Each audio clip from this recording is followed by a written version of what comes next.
નમસ્કાર વિદ્યાર્થી મિત્રો, આપ સૌનું આ ચેનલમાં ફરી વખત સ્વાગત છે. અત્યારે આપણે અભ્યાસ કરવા જઈ રહ્યા છીએ ધોરણ 10 અંગ્રેજીમાં માય એક્ઝામ ઓરિએન્ટેડ વર્કબુકનો ચોથો યુનિટ એ વન્ડરફુલ ક્રિએશન એમાં પાર્ટ 2. આ પાર્ટમાં આપણે આ યુનિટની શોર્ટ નોટ્સ અને say whether the following statements are true or false તેના વિશે અભ્યાસ કરીશું.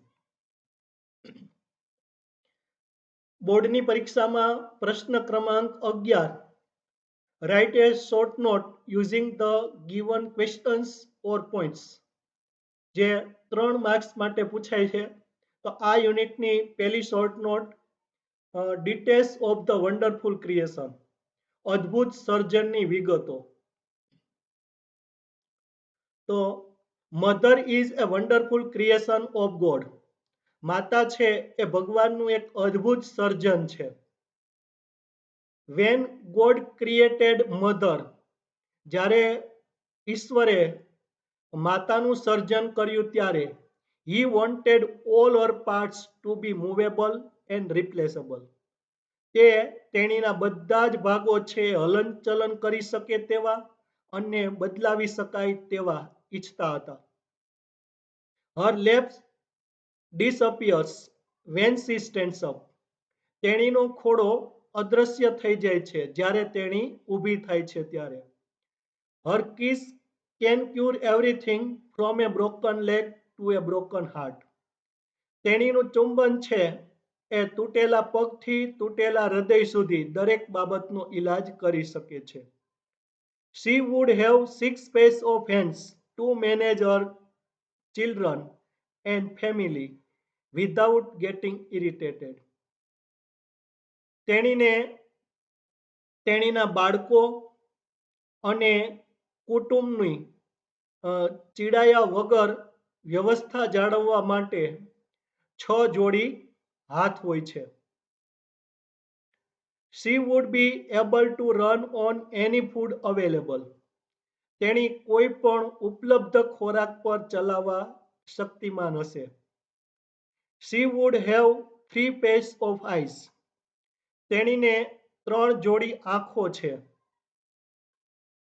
One pair that sees her children through close doors, એક જોડી કે જે તેણીના બાળકોને બંધ બારણે જોવે છે.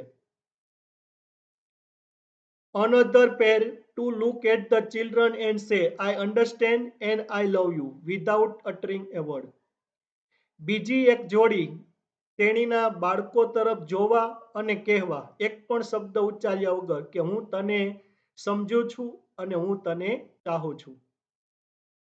And the third pair to see all secret things without opening them, અને ત્રીજી જોડી છે એ કોઈ પણ એટલે કે બધી જ રહસ્યમય બાબતોને ખોલ્યા વગર જોવા માટે.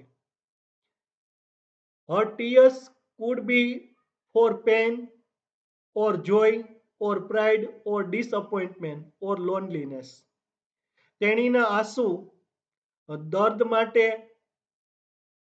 અથવા તો આનંદ માટે અથવા ગર્વ માટે અથવા નિરાશા માટે અથવા એકલાપણા માટે હોઈ શકે. બીજી શોર્ટ નોટ છે, ક્વોલિટીઝ ફાઉન્ડ ઇન મધર્સ, માતામાં જોવા મળતા ગુણો. God have unique qualities to mother, God gave એટલે ભગવાને આપી, યુનિક એટલે અજોડ, ક્વોલિટીઝ એટલે ગુણો, ટુ મધર એટલે માતાને. God gave unique unique qualities to mother, ભગવાને માતાને અજોડ ગુણો આપ્યા. Her kiss can cure everything from a broken leg to a broken heart, તેણીનું ચુંબન છે એ તૂટેલા પગથી તૂટેલા હૃદય સુધી દરેક બાબતનો ઈલાજ કરી શકે છે. She can run on any food available,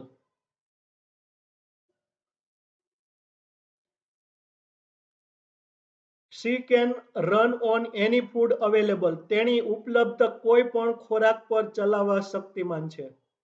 She can feed a family of 6 members only on half a kilo of cabbage. તેણી માત્ર અડધો કિલો કોબી પર 6 સભ્યોના કુટુંબને ખવડાવવા શક્તિમાન છે, એટલે કે ખવડાવી શકે છે. She can heal herself when she is sick. જ્યારે તેણી બીમાર હોય ત્યારે તેણી પોતાની જાતને સાજી કરી શકે છે. Her eyes can see her children through closed doors. તેણીની આંખો તેણીના બાળકોને બંધ બારણે જોઈ શકે છે. See all secret things without opening them. એટલે કે બધી જ રહસ્યમય બાબતોને ખોલ્યા વગર જોઈ શકે છે. And look at the children and say, I understand and I love you without uttering a word. અને એક પણ શબ્દ ઉચ્ચાર્યા વગર તેણીના બાળકો તરફ જોઈ અને કહે છે કે હું તને સમજુ છું અને હું તને ચાહું છું. She can manage a child's bath, play, study, food and sleep without getting irritated. તેણી ગુસ્સે થયા વગર બાળકના સ્નાન, રમત, અભ્યાસ, ખોરાક અને ઊંઘની વ્યવસ્થા કરી શકે છે. Though she looks soft, she is tough. જોકે તેણી કોમળ દેખાય છે છતાં તેણી ખડતલ છે, એટલે કે મજબૂત છે. No one can imagine what she can do and endure. કોઈ કલ્પના ન કરી શકે કે તેણી શું કરી શકે અને તેણી શું સહન કરી શકે. એટલે તેણી જે કરી શકે અને તેણી જે સહન કરી શકે તેની કોઈ કલ્પના કરી શકે નહીં. A mother cannot only think but can reason and compromise too. માતા માત્ર વિચારી શકતી જ નથી પરંતુ તર્ક કરી શકે છે અને સમાધાન પણ કરી શકે છે. ત્યાર પછી બોર્ડની પરીક્ષામાં આપણને પ્રશ્ન ક્રમાંક 12 થી 15 say whether the statements are true or false. વિધાનો સાચા છે કે ખોટા તે કહો. તે 4 માર્ક માટે પૂછાય છે. તો એમાં પહેલું mothers have self curing power. માતાઓને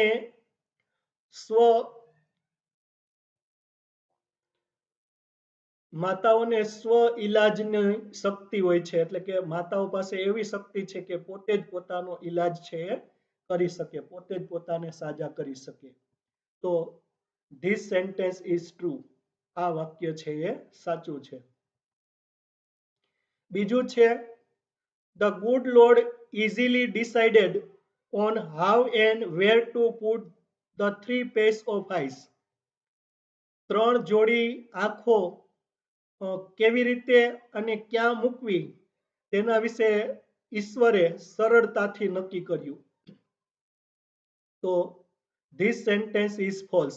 આ વાક્ય છે ખોટું છે, કારણ કે ભગવાન છે એના વિશે મુશ્કેલીમાં હતા, મૂંઝાયેલા હતા કે આ 3 જોડી આંખો છે એ એના માટે મુસીબત હતી, ક્યાં ગોઠવવી તે.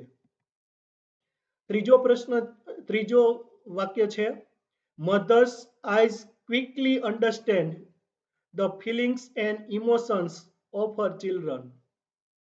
માતાની આંખો છે ઝડપથી તેણીના બાળકોની લાગણીઓને સમજે છે. તો ઝડપથી સમજે છે એ વાક્ય સાચું છે, એટલે ધીસ સેન્ટેન્સ ઇઝ ટ્રુ. આ વાક્ય સાચું છે. ચોથું the tears of mother are incomparable. એટલે કે માતાના આંસુઓની સરખામણી થઈ શકે નહીં. તો એ અજોડ છે, યુનિક છે. તો આ વાક્ય છે એ સાચું છે, એટલે ધીસ સેન્ટેન્સ ઇઝ ટ્રુ. પાંચમું છે the tears of mother are for joy as well. એટલે કે માતાના આંસુઓ આનંદ માટે પણ છે. તો ધીસ સેન્ટેન્સ ઇઝ ટ્રુ. આ વાક્ય સાચું છે. છઠ્ઠું છે mother really needs so many things to manage Har kitchen. તેણીના રસોડામાં વ્યવસ્થા જાળવવા માતાને ઘણી બધી વસ્તુઓની ખરેખર જરૂર પડે છે. તો ધીસ સેન્ટેન્સ ઇઝ ફોલ્સ. આ વાક્ય છે એ ખોટું છે. માતા છે એ અડધો કિલો કોબી પર પણ 6 સભ્યોના કુટુંબની વ્યવસ્થા કરી શકે છે, એટલે કે તેને ખવડાવી શકે છે. સાતમું વાક્ય the kiss of a mother can heal a broken હેડ.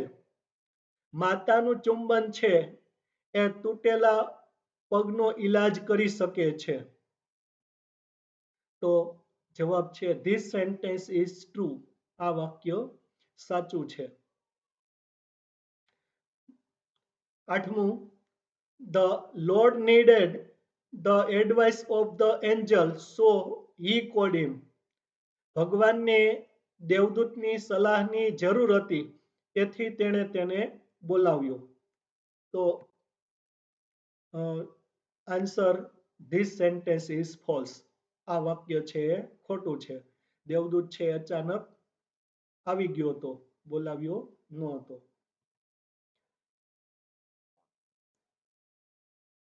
નવમું વાક્ય the good lord created the perfect model of mother in A day. તો ઈશ્વરે એક જ દિવસમાં માતાની પરિપૂર્ણ પ્રતિકૃતિનું અથવા પરિપૂર્ણ પ્રતિમાનું સર્જન કર્યું. તો ધીસ સેન્ટેન્સ ઇઝ ફોલ્સ. આ વાક્ય છે એ ખોટું છે, કારણ કે the good lord was on 6th day of overtime. તે છઠ્ઠા દિવસના પણ ઓવરટાઈમ પર હતા, એટલે એક જ દિવસમાં કાર્ય પૂર્ણ થયું ન હતું.